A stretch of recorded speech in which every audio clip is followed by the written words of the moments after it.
Yo, what's up mga kaibigan? Nalina tayo magkwentuhan sa Game 2 ng NBA Finals. Ang Boston Celtics ay 10 of 39 lamang sa 3-point line, that is 25%.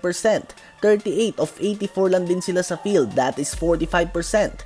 39 lang nga sa 84 shot attempts sila ang nanggaling sa 3 points. Below nga yan sa usual nila na more than 48% ng kanilang shot attempts ay nanggaling sa labas. Mas mataas ang shooting percentage ng Mavs sa kanila, na out-rebound din ng Mavs ang Celtics 43-41. Defensively ay ginawa na ng Mavs ang tamang game plan.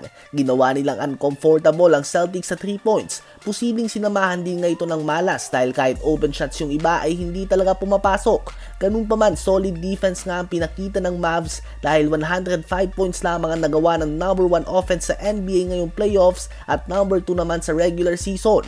Subalit ito nga ang kalakasan ng Celtics, kahit na magkaroon sila ng off-shooting game, kaya nilang gawing dikit ang laban and eventually ay may panalo ito gamit ang kanilang depensa. Hindi mapigilan ng Celtics si Luka Doncic na gumawa ng 32 points, 11 rebounds, 11 assists and 4 steals on 57% shooting sa field. Ganun pa man, sino nga ba nakapigil kay Doncic? May dahilan nga kung bakit siya ang scoring leader sa NBA, dahil kahit anong klase ng depensa ang iba tumo sa kanya ay gagawa at gagawa talaga siya ng punto. Ganun pa man, ang depensa nga ng Celtics kay Kyrie Irving ay napakatindi. Ang isa sa mga pinaka-skilled na player na nakita natin sa kasaysayan ng NBA ay hindi nga makaporma kay Holiday, Brown at Derrick White.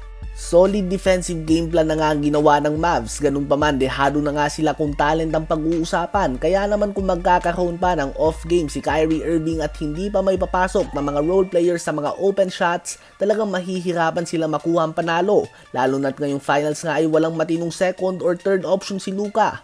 Malaking missed opportunity para sa Mavs ang Game 2 dahil tulad ng nabanggit natin, off-shooting night na nga ang Celtics. 6 of 22 lamang sa field si Jason Tatum. Gumawa na si Doncic ng 30-point triple-double. Sadyang hindi talaga nag-deliver si Kyrie Irving at ang mga role players.